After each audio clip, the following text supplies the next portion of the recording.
დილამშვიდობისა. ეს საქართველოს პირველი არხია, თქვენ უყურებთ გადაცემას პირადი ექიმი მარი მალაზონია ჟესტურ ენაზე თარგმანით. თქვენ გახსოვთ, როდესაც სიახლეს გიზიარებთ, ეს თემატურად არის ხოლმე ძალიან აქტუალური და განსაკუთრებით საყურადღებოა რაღაც ჯგუფისთვის, ადამიანებისა, ვისაც ესა თუ ის პრობლემა აქვს. თუმცა დღევანდელი ჩვენი სიახლე ეხება ყველას. თუ რატომ ამასში თავად დარწმუნდებით. ჟურნალში კლინიკური ოფთალმოლოგიის შესახებ კოლორადოს უნივერსიტეტის მეცნიერთა კვლევა გამოქვეყნდა, რომელმაც დაადგინა პირდაპირი ასოციაცია გარემო ფაქტორებსა და თვალის ჯანმრთელობას შორის. ამ ტიპის კვლევები ადრეც არაერთხელ ჩატარებულა, თუმცა ამ კვლევის ღირსება არის იმაში, რომ მან დაადგინა ასოციაცია გარემოს კლიმატურ ფაქტორებსა და თვალის ჯანმრთელობას შორის, გარემოს დაბინძურებასა და თვალის ჯანმრთელობას შორის. ცოტა უფრო დეტალურად თუ განვიხილავთ, მეცნიერები დააკვირდნენ, როგორ იცვლებოდა გარემოს ტემპერატურა, როგორ იცვლებოდა გარემოს ტენიანობა და სხვა კლიმატური ფაქტორები.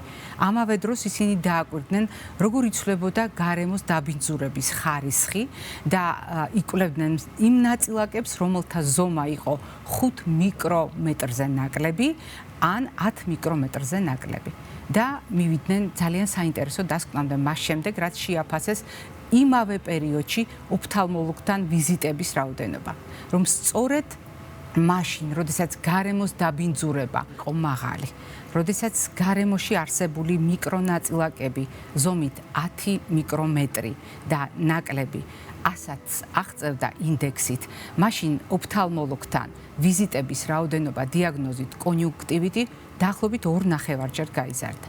სწორედ ამ კვლევების მიხედვით მეცნიერებმა გამოთქვეს მოსაზრება. დიახ, არაერთი კვლევა ეძღვნება იმას, რომ დაადგინოს, როგორია გარემოს გავლენა გულსისხლძარღვთა სისტემაზე, სასუნთქ სისტემაზე, შარტგამომყოფ სისტემაზეც კი. მაგრამ თვალთან დაკავშირებით თითქოს უპირობოდ ვიყავით შეთანხმებული, რომ დიახ, გავლენას იქონიებდა გარემო თვალის მდგომარეობაზე. არადა სწორედ ამ კვლევის მიხედვით იკვეთება ძალიან მნიშვნელოვანი ტენდენცია, რომ შეიძლება პროგნოზულად ბევრად უფრო ადრე გამჟღავნდეს თვალის დაბინძურება და თვალის დაავადებათა გაზრდილი რისკი გარემოს პრობლემების შემთხვევაში, ვიდრე ყველა სხვა სისტემასთან მიმართებაში, რაც იმას ნიშნავს, რომ თვალის დაბინძურების, თვალის დაავადების ხარისხის შეფასება შეიძლება აღმოჩნდეს ერთ-ერთი ყველაზე მნიშვნელოვანი ეტაპი იმისათვის, რომ განსაზღვროთ, რა გავლენას ახდენს კლიმატური ფაქტორები ჩვენს ჯანმრთელობაზე, რა გავლენას ახდენს გარემოს დაბინძურება ჩვენს ჯანმრთელობაზე, მით უფრო კიდევ ერთხელ გავიმეორებ, ამ კვლევის მთავარი ღირსება იყო იმ ასოციაციის დადგენა, რომელიც არსებობს კლიმატის ცვლილებასა და გარემოს დაბინძურებას შორის ერთი მხრივ და თავისთავად კლიმატის და გარემოს დაბინძურების გავლენა თვალის დაავადებაზე.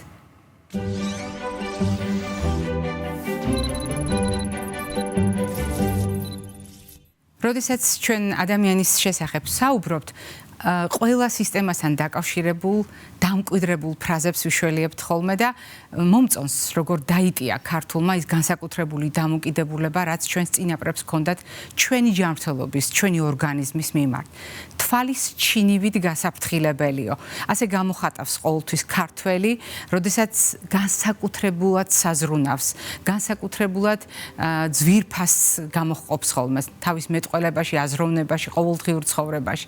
და ამიტომ, როდესაც ჩვენ საუბრობთ თვალის ჯანმრთელობაზე, ზოგადად, როდესაც ჩვენ საუბრობთ ჯანმრთელ მხედველობაზე, ალბათ არავისთვის არის გასაკვირი, რომ ჩვენ არ ვართ გამონაკლისი და მთელი მსოფლიო საგანგებოდ საუბრობს ხოლმე წელიწადის კონკრეტულ პერიოდში. არა იმიტომ, რომ მხოლოდ ამ პერიოდში უნდა ვიფიქროთ თვალის ჯანმრთელობაზე, არამედ იმიტომ, რომ ეს პერიოდი გამოვიყენოთ როგორც საბაბი, რათა სწორედ მხედველობასთან დაკავშირებულ საკითხებზე ვისაუბროთ.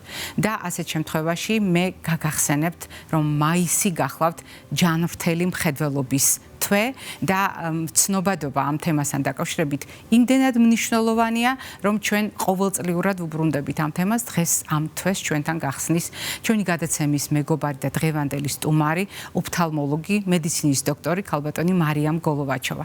მარიამ, დილამშვიდობისა, მობრძანდით. დილამშვიდობის, მარიამ, და მიხარია თქვენი სტუმრობა, იმიტომ რომ ერთბაშად ბევრი რამ გვექნება სათქმელი თვალთან დაკავშირებით და გარდა ამისა ძალა მოემატება ჩვენი თვალის სინათლეს, ეს მნიშვნელოვანია. როდესაც ჯანმრთელ მხედველობაზე ვსაუბრობთ, ბევრი თემა არის და უამრავ საკითხზე შეიძლება ვისაუბროთ და არც საეთერო დრო ეყოფა ამას და მთელი ჩვენი სატელევიზიო გადაცემა კი არა, სატელევიზიო სეზონები არ ეყოფა ამ თემას, მაგრამ წლევანდელი სათქმელი არის განსაკუთრებული და უკავშირდება იმ გარემოს, რომელშიც უწევს ცხოვრება თანამედროვე ადამიანს. რასაკვირველია, არის საერთო რისკები, რომელიც ჩვენც გვაქვს და ჩვენს წინაპრებსაც ჰქონდათ, მაგრამ ცივილიზაციამ შექმნა სრულიად განსხვავებული საარსებო სივრცე, რაც იმას ნიშნავს, რომ იცვლება კლიმატი და კლიმატური ცვლილებები აღმოჩნდა, რომ მნიშვნელოვანია თვალისთვის. იცვლება გარემო, გარემოს დაბინძურების ხარისხი, ის კომპონენტები, რომელთანაც თანაცხოვრებაში ვიმყოფებით ჩვენ. და თვალი არის პირდაპირი სამიზნე ასეთ შემთხვევაში. მოდით აი სწორედ ამ კონტექსტში ვისაუბროთ ჯანმრთელ მხედველობაზე.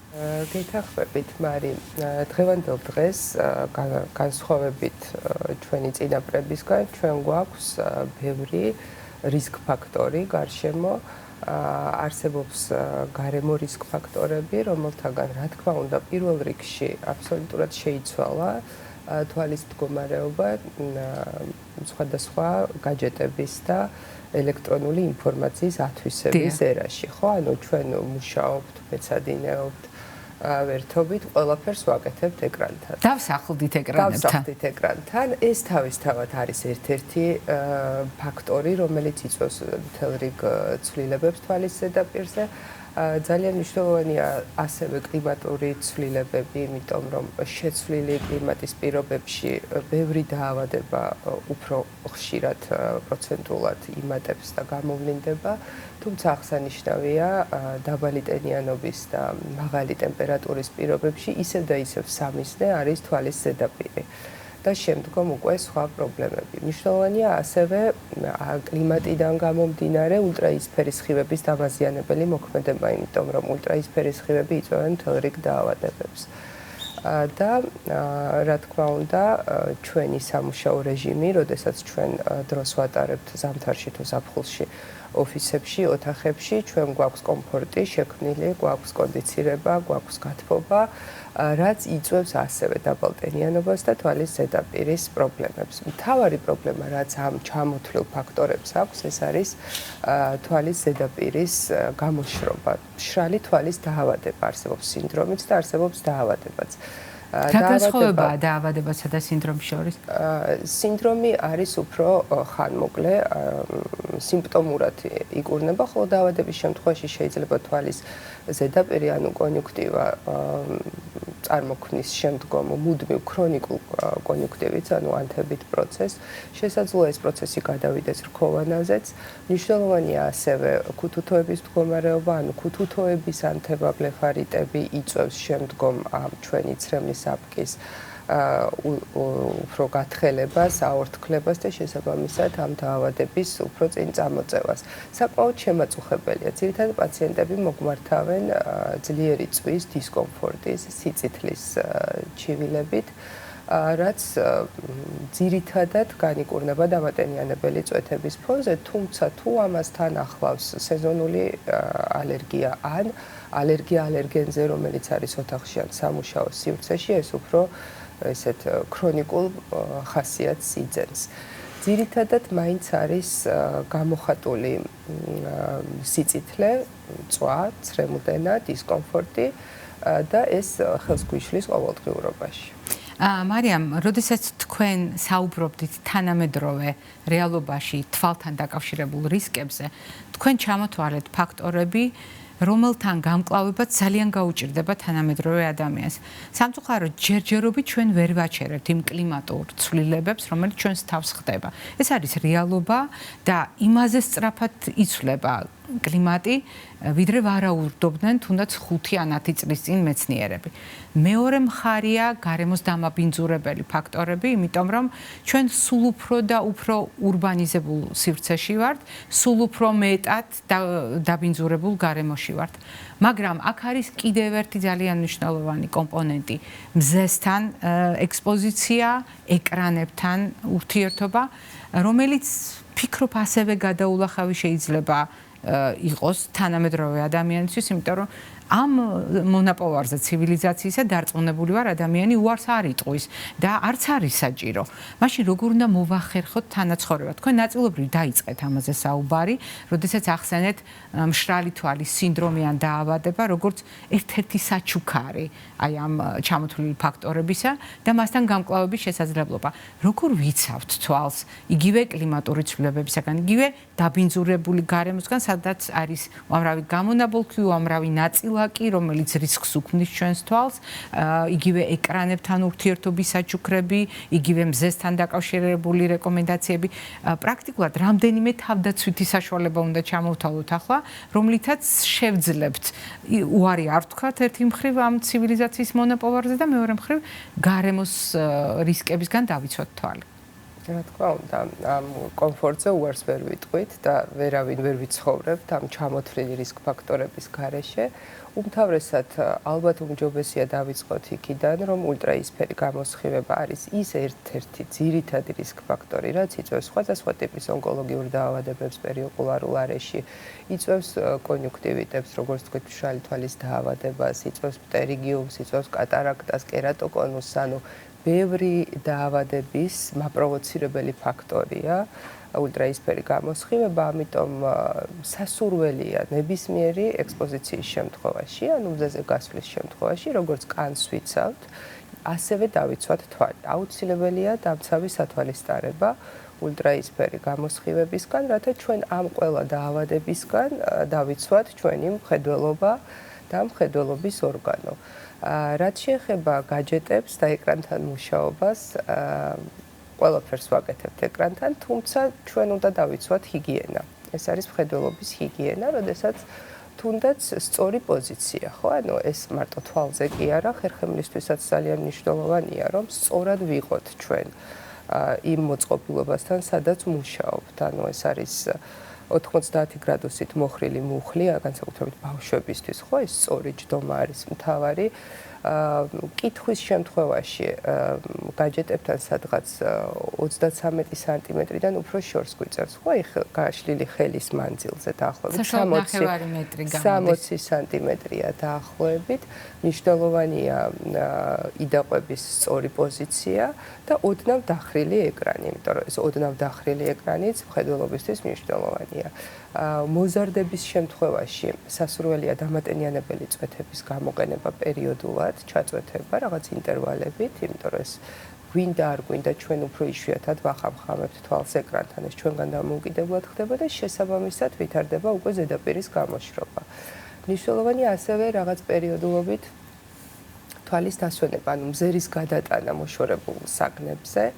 თუ შესაძლებელია მისვლა ფანჯარასთან ან თუ ღამე მუშაობთ თვალის დახუჭვა და მზერის გადატანა შორს. ამ დროს ხდება ჩვენი კუნთის მოდუნება, ასე ვთქვათ, რესტარტი, რომ მარტივად გავიგოთ და ის ჩივილები ასთენოპიური, რაც შემდგომ იჩენს თავს, ეს არის თვალის ტკივილი, პერიორბიტალური ტკივილი, შუბლის მიდამოში. ზუსტად ეს არის აქედან გამომდინარე, რომ ვითარდება მუდმივად ერთ მანძილზე თვალის აკომოდაციის სპაზმი.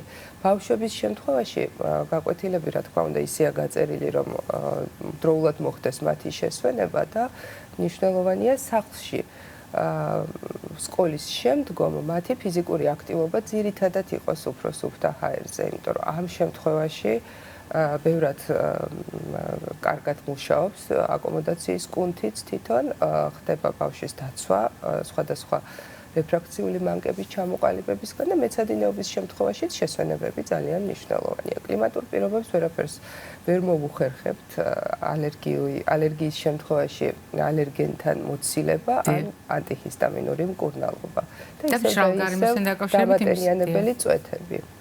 რაც თქვენ ბრძანეთ, ეს არის უნივერსალური რეკომენდაცია ყველა ადამიანისთვის, იმისთვის რომ ავიცილოთ თავიდან ეს პრობლემები, ანუ რისკების გათვალისწინებით და მეორე მხრივ უკვე არსებული რისკების გარემოში მაქსიმალურად ვიყოთ დაცულები.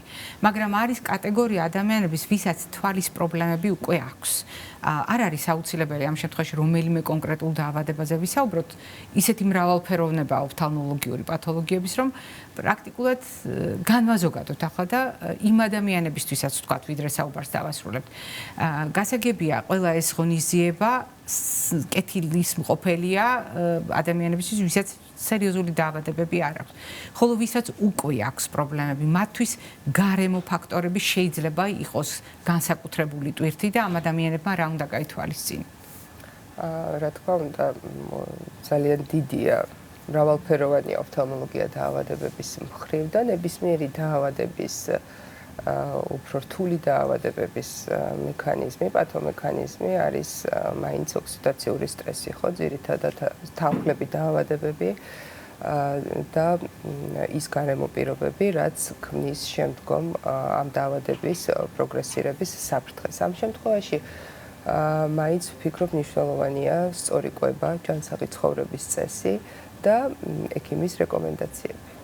ძალიან დიდი მადლობა მარიამ ჩვენთან სტუმრობისთვის. მადლობა რომ წლების მანძილზე თანამშრომლობთ და რაც თავარია ახლა, როდესაც ეს თვე, ცნობადობის თვე უამრავ საკითხს ეხება და საგანგებოდ გამოყოს გარემოსთან ურთიერთობას, მე ვფიქრობ თქვენი რეკომენდაციები აქტუალურია და ყველასათვის ერთნაირად სარგო. მაყურებელს შევახსენებთ, დღევანდელი ჩვენი გადაცემის სტუმარი გახლდათ ოფთალმოლოგი, მედიცინის დოქტორი, ქალბატონი მარიამ გოლოვაჩოვა. მე ჯერ არ გემშვიდობები, წინ კვებითი შუქნიშანი გველოდება.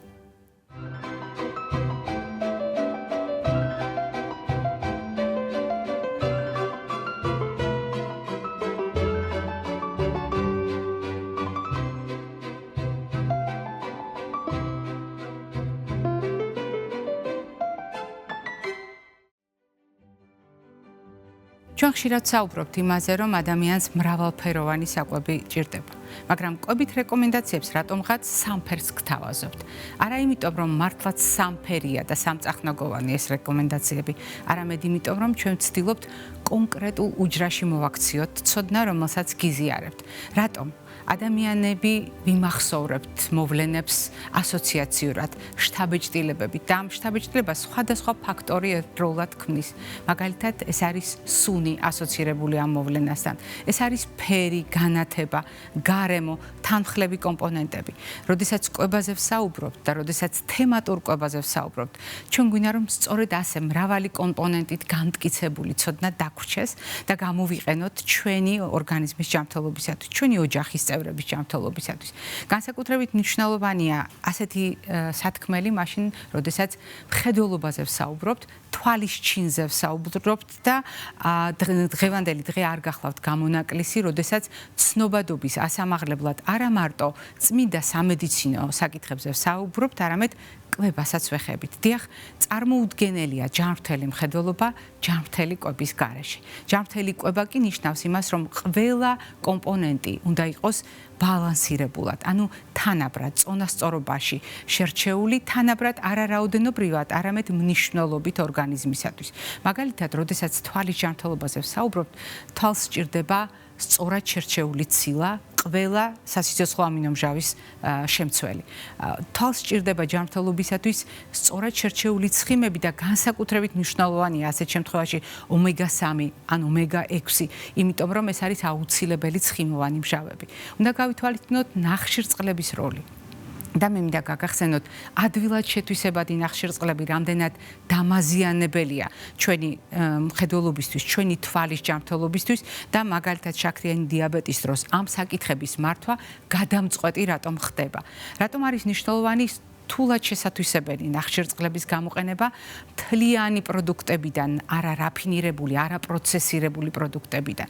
მაგრამ უნდა გაგახსენოთ ასევე პროდუქტები, რომელსაც აქვს განსაკუთრებული დატვირთვა. ჩვენ ვეძებთ ხოლმე გმირებს ცხოვრებაში და ჩვენ ვეძებთ სუპერ გმირებს. სწორედ ამიტომ ამ ძიებამ ადამიანი ბუნებრივად მიიყვანა თემასთან, რომელსაც ქვია სუპერ საკვები. სუპერ საკვები კრებითი სიტყვაა და უფრო მარკეტინგული ხრიკია, ვიდრე რეალური სამეცნიერო ან სამედიცინო მტკიცებულება. რადგან მეცნიერებას ასეთი სუპერ ინსტრუმენტი არ გააჩნია, თუმცა ადამიანები ფართოდ გამოიყენებენ ამ ტერმინს მარტივი მიზეზის გამო. განსაკუთრებით სასარგებლო თვისებების მქონე პროდუქტების თავმოყრა ერთ ჯგუფში გვაძლევს საშუალებას ხანდახან ამ სახელითაც მოვიხსენიოთ ეს პროდუქტები. რა თქმა უნდა, აქ ხდება პროდუქტები, რომელიც თქვენთვის საყოველთაოდ ცნობილია. ეს შეიძლება იყოს მაგალითად ჩია, ეს შეიძლება იყოს მაგალითად ომეგა-3 შემცველის სხვა პროდუქტები, სელის თესლი ან მისგან მომზადებული ცხიმები. ეს შეიძლება იყოს მაგალითად სხვადასხვა სახის კენკრა და ასე შემდეგ. მაგრამ სუპერსაკვები, რომელიც ყველაზე მეტად წაადგება თვალს, ეს არის ბიოლოგიურად აქტიური ნივთიერებების შემცველი და ეგრეთ წოდებული ანტიოქსიდანტების შემცველი საკვები პროდუქტები. ანტიოქსიდანტებზე მე ხვალ დეტალურად გესაუბრებით, თუმცა მანამდე უნდა გითხრათ, რომ თვალს სჭირდება ჯანმრთელობისთვის A ვიტამინი, აუცილებლად სჭირდება მისი წინამორბედი ნივთიერებები კაროტინების სახით, თვალს ჯანმრთელობისთვის სჭირდება ისეთი პროდუქტებიც, როგორიც არის მელატონინი, ლიკოპენი და მრავალი სხვა, რომელიც ჩვენს გადაცემაში არაერთხელ მოგისმენიათ და არ დაგავიწყდეთ სხვა მინერალები, რომელიც კომბინაციაში ვიტამინებთან, როგორიც არის, ვთქვათ, E ვიტამინი ან A ვიტამინი, გვაძლევს საუკეთესო შედაგს. ეს გახლავთ სელენის, მაგნიუმის, მანგანუმის, თუთიის და მრავალი სხვა ელემენტის გამოყენება. ფერადი პროდუქტები. ფერადი პროდუქტები, მრავალფეროვანი პროდუქტები არის საუკეთესო არჩევანი ჩვენი თვალის ჯანმრთელობისათვის. ეს იყო დღევანდელი ჩვენი რეკომენდაციები, ჯანმრთელობას და ხერხემლობას გისურვებთ.